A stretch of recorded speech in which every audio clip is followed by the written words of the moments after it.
Before you throw another punch, before you step into another gym, before you pretend you know how to fight, answer one question. If I put you in the ring right now with a pressure fighter who throws 100 punches per round, would you survive? What about a counterpuncher who waits in the shadows, baiting you into a trap you don't even see coming? Or a slugger with iron in his fists who only needs to touch you once? You don't know, do you? And that's the problem.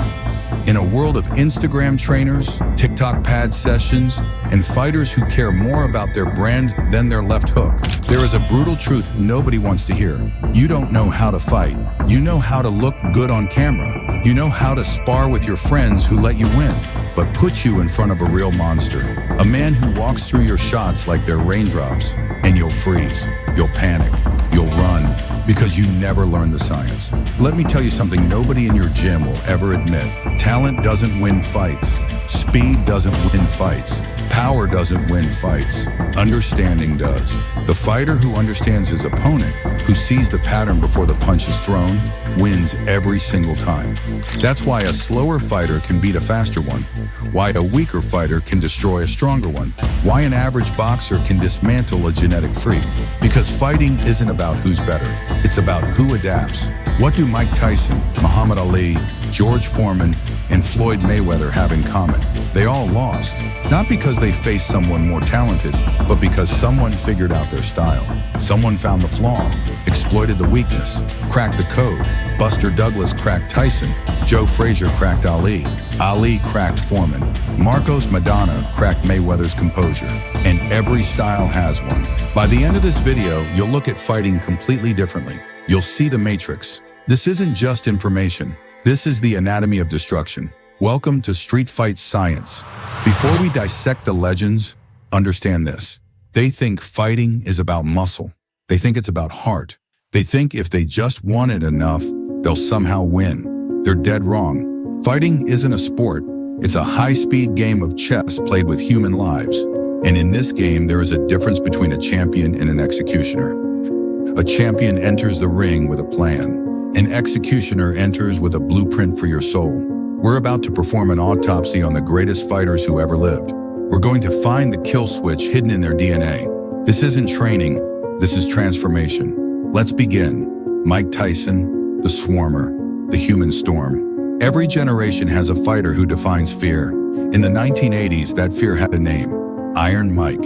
He was sculpted in pain, programmed like a weapon, obsessed with destruction. Tyson didn't box you, he drowned you. Non-stop pressure, relentless forward movement, combinations so fast they blurred together. He walked through jabs like they were nothing. He cut off the ring like a predator hunting wounded prey. He turned every fight into a phone booth war, and in the phone booth, nobody survived. Men didn't just lose to Tyson, they broke, mentally, spiritually. You could see it in their eyes before the first punch even landed. Not just feared for his knockouts, but for the aura. The way he walked, the way he stared, the way grown men, champions, crumbled before the bell even rang. Everyone believed Tyson was invincible. Then came Tokyo, February 11th, 1990. Buster Douglas, 42-1 underdog. But Douglas understood something the rest of the world didn't. Here's the kill switch. Tyson's entire system was built on getting inside. He needed to close the distance and overwhelm you before you could think. So what's the weakness? Distance, the jab, lateral movement. Douglas came out with a jab that changed boxing history. Long, stiff, constant, snapping Tyson's head back every time he tried to come forward. He became a physiological freak who broke the laws of physics. He kept Tyson at the end of his glove, refusing to let the monster get inside. When Tyson finally got close, Douglas didn't panic like the others. He clinched. He tied him up. He reset the fight back to long range. Round after round, the most terrifying man in boxing looked confused, human, lost. Don't fight the storm, make the storm chase you until it runs out of rain. In round 10, Douglas landed a combination that put Mike Tyson on his back for the first time in his professional career. The baddest man on the planet, on his hands and knees, defeated. Monsters aren't born, they're made, and anything that is made can be unmade. Now Muhammad Ali, the Stylist, the Matador, the greatest. If Tyson was a hurricane, Ali was smoke. He didn't fight like others. He floated through violence. He didn't just punch. He painted on a canvas made of pain and leather. Footwork so perfect it looked choreographed. Range control that made you feel like you were fighting a ghost. Every time you got close, he was already gone. Every time you swung, you hit nothing but air. Fighting Ali felt like trying to catch smoke with your bare hands. Everyone believed Ali was untouchable. Then came Madison Square Garden, March 8, 1971. Joe Frazier, Smokin' Joe, the man who refused to stop. Here's the kill switch. Ali needed distance, rhythm, room to breathe. His entire game was built on keeping you at the end of his punches. So what's the weakness? Relentless pressure, body work, suffocating volume. Frazier didn't try to outbox the boxer. That's suicide. You don't try to outswim a shark. Instead, Frazier became a storm in gloves. No rhythm, no pattern, no mercy. He refused to respect Ali's range. He cut the ring off. He herded him to the ropes and corners, and then he went to work on the body. Hooks digging into ribs, shots under the elbows, punches that stole oxygen, stole legs, stole time. Imagine stepping into the ring with a man who doesn't know how to stop. A man who keeps coming round after round like he's chasing a ghost. That is how you break the Stylist. You don't try to be faster. You try to be inevitable. Frazier pressured Ali until his poetry turned into a stutter. He crowded him until his grace turned into a scramble. And in round 15, Frazier landed the left hook that echoed through history. Ali hit the canvas. Stylists are artists. Your job is to ruin the painting. Now George Foreman, the Slugger, the human wrecking ball. Foreman didn't care about technique. He didn't care about points. He cared about one thing, landing the shot that ends your life. Foreman was a human bomb. He didn't respect your skills because he knew one clean shot erases all of it. Not just feared for his knockouts, but for the aura. The way he walked, the way he stared, the way grown men broke before the first punch landed.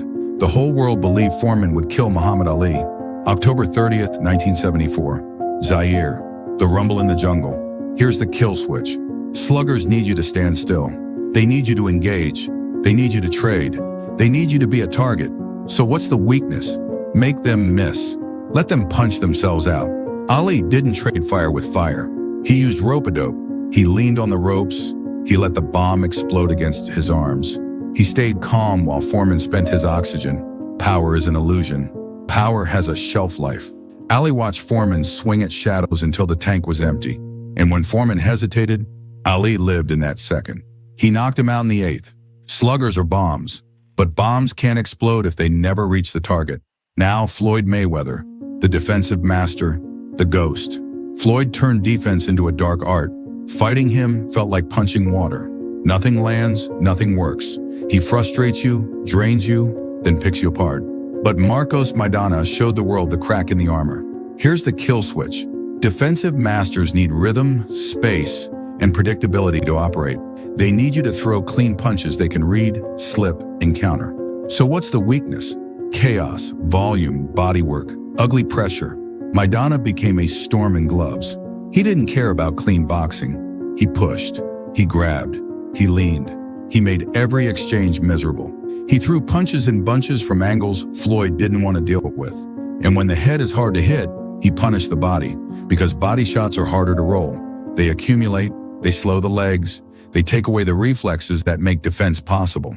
Defensive masters are ghosts. Body shots make ghosts solid. Then you can hurt them. Now you've seen the truth. Buster Douglas cracked Tyson with distance and a jab. Joe Frazier ruined Ali's poetry with pressure and bodywork. Ali exercised Foreman by making him punch himself out. Maidana made Mayweather human with chaos, volume, and body punishment. Every legend has a weakness. Every style has a kill switch. But here's the real secret, the thing that separates good fighters from great ones. The greatest battle isn't in the ring. It's in the 6 inches between your ears. There once lived a man who trained like the world wanted him dead. He didn't fight for fame, money, or cheers. He fought for one thing, war. He was sculpted in darkness, trained in silence, bled in the cold. To beat any boxer, you have to understand the anatomy of a haunting. Every fighter has a tell. Every fighter has a moment where they decide they've had enough. Your job isn't just to knock them out. Your job is to make them want to leave. You do this by carving your name in sweat, pain, and discipline. When they hit you, you smile. When they move, you're already there. When they breathe, you steal their air. There is a difference between a champion and an executioner. A champion wants the belt. An executioner wants to prove to the devil himself that no man alive can outwork him. If you can stay in a man's face for 12 rounds, if you can be the nightmare that won't stop hunting him, he will eventually break. Not because his chin gave out, but because his soul did. This isn't training. This is transformation. So the question isn't, how do I beat him? The question is, are you willing to face the one who can take everything from you? Most people say yes, but they're lying. They want the TikTok pad session version of glory. But toughness isn't born. It's built, brick by brick, rep by rep, mile by mile. If you're still watching this, you're different. You don't want the highlight reel. You want the bitter truth. Go to the gym, stop posting, start punching. Study your opponent, find their pattern, identify their weakness, build a blueprint. Because if Tyson can be broken, if Ali can be broken, if Foreman and Mayweather can be broken, so can whoever's standing in front of you. In the ring, there are no TikTok filters.